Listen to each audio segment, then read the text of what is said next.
శ్రీశైల మహాక్షేత్రంలో ఈ నెల 27 నుంచి 31 జరిగే ఉగాది మహోత్సవాలపై దేవస్థాన వివిధ శాఖాధిపతులు, పర్యవేక్షకులతో దేవస్థాన ఈవో ఎం శ్రీనివాసరావు సమీక్ష సమావేశం నిర్వహించారు. ఈ సందర్భంగా ఈవో మాట్లాడుతూ, ఉగాది మహోత్సవాలకు కర్ణాటక, మహారాష్ట్ర నుంచి లక్షలాదిగా భక్తుల తరలి వస్తారని, భక్తులకు ఎలాంటి అసౌకర్యాలు కలగకుండా తగ్గిన చర్యలు తీసుకోవాలన్నారు. ఉత్సవాలలో ఆయా కైంకర్యాలన్నీ సమయానుకూలంగా, పరిపూర్ణంగా చేపట్టాలన్నారు.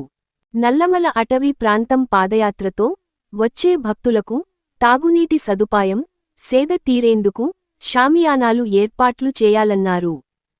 కాలినడకన వచ్చే భక్తులకు, అన్నదానం చేసే దాతలకు దేవస్థానం తరపున పూర్తి సహాయ సహకారాలు అందించాలన్నారు.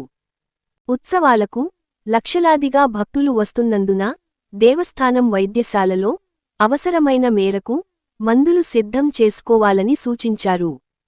తాత్కాలిక వసతి కోసం ఆరుబయలు ప్రదేశాలలో చలువ పందిళ్లు, విద్యుత్ దీపాలు ఏర్పాట్లు చేయాలని అన్నారు. ఈ నెల 17వ తేదీ నుంచి 26వ తేదీ వరకు నిర్దిష్ట వేళలలో రోజుకు 4 సార్లు మల్లన్న స్పర్శ దర్శనం కల్పించబడుతుందని అన్నారు. ఈ ఉత్సవాల్లో 12 లక్షల లడ్డూలను తయారు చేయాలని ఆదేశించారు. క్షేత్ర పరిధిలో శాశ్వత మరుగుదొడ్లను అందుబాటులోకి తీసుకురావడంతో పాటు తాత్కాలిక మరుగుదొడ్లను ఏర్పాటు చేయాలన్నారు. ఉత్సవాలలో భక్తులకు ఎటువంటి అసౌకర్యాలు కలగకుండా ఏర్పాట్లు చేయాలని అధికారులను ఆదేశించారు.